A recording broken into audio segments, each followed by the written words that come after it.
Alright mates, how's it going? In today's video, chapter 20 of Rise of the Horde by Guldan. Gonna switch some stuff around a bit in this chapter just so the video flows a bit smoother.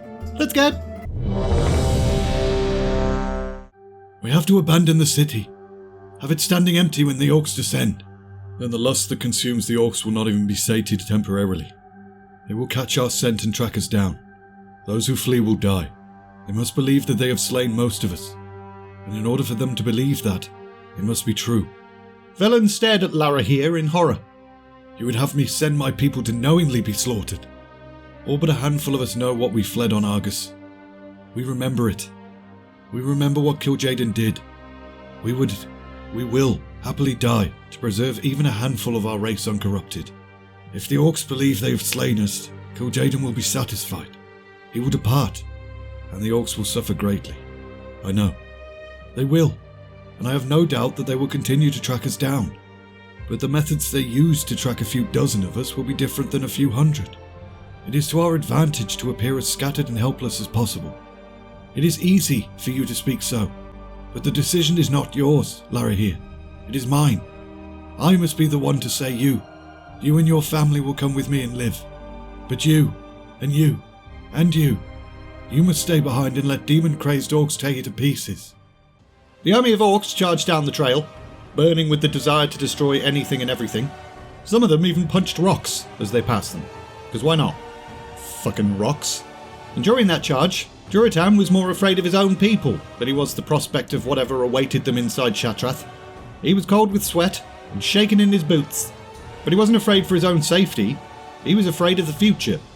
What comes after this?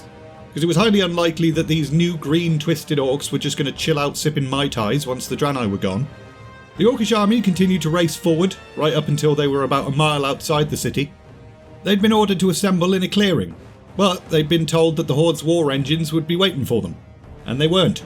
So for a moment, the entire army just kind of stood around looking really confused. But something then suddenly materialised in front of them out of thin air, something 3 times taller than the tallest ogre, crimson red, with cloven hooves, and as Durotan observed it, he immediately recognised it as a gigantic Draenor. And it was in this moment that the Frostwolf chieftain realised the Orcs had been plunged into a personal conflict that never had anything to do with them. You have nothing to fear and everything to celebrate. You, who have sworn your allegiance to me. I am Kil'jaeden, the beautiful one, the one who has been with you since the beginning. And I am with you now, as you head to the most glorious battle yet. Once, the wicked Draenor plotted against you, hiding an entire city from your eyes. But you have destroyed that city, and others, and their stupid temple. All that remains is this one final battle, and then the threat will be eliminated. The green stone that once hid their city of Telmor from you, now hides their doom from them.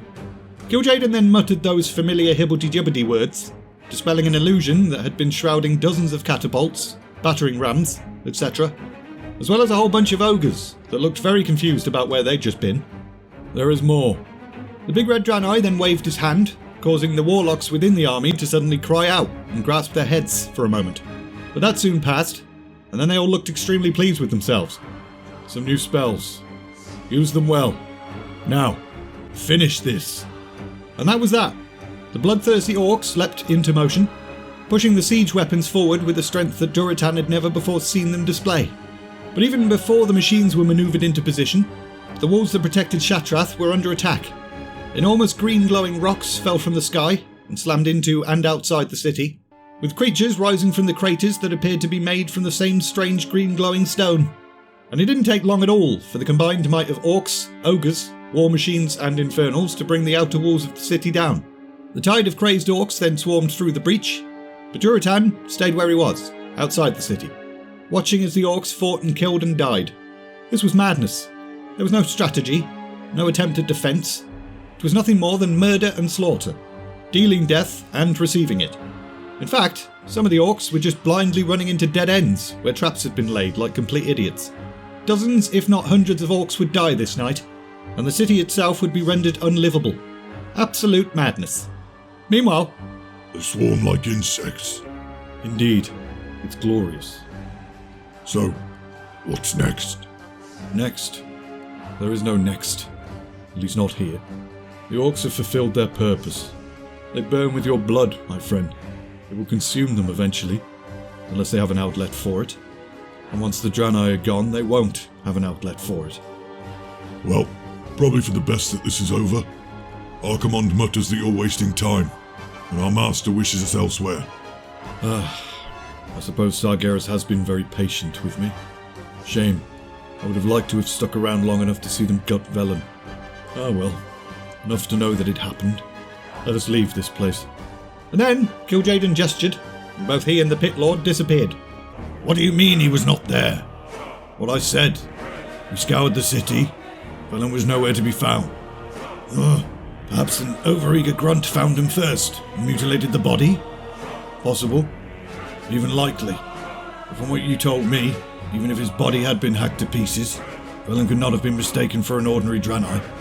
Guldan shook his head. He felt bloody sick. This was not good news. Scoured the city. I told you we did. Balls. Besotted though the Orcs were by bloodlust, they would not have failed to search for Velen. Somehow, that bastard had managed to escape. Again. Which meant there were probably still other Draenor left out there. Somewhere. And that thought made Guldan panic even more. How many had he let slip through his fingers? Where the bloody hell were they? Velen sat clutching his favourite violet crystal with tears streaming down his face.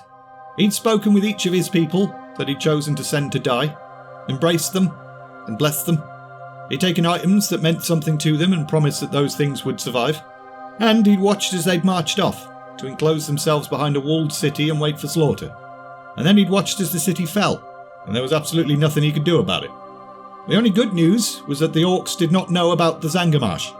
They had not yet sniffed out this hiding place, and if Velen had anything to say about it, they never would. Here, they could survive. Here they could regroup and recover, and pray that they'd finally tricked Kil'jaeden the Deceiver. So despite everything basically being shit, Velen the Prophet still felt hope stirring inside him. And we're leaving it there! That might have felt like a bit of an ending, but there's still a couple of chapters left. The next chapter actually sets up the next series quite nicely, although I might not jump immediately into a new series. Might take a week off, because I did just single-handedly make a 3-hour movie in like 3 months. I'm not saying it's a good movie, I'm just saying I made a movie in 3 months. Link in the description if you're interested in buying the book, as well as for my Discord and my Patreon too. If you enjoyed this video, like, subscribe, all of that bollocks. And all that's left to say is, thanks for watching, and see ya!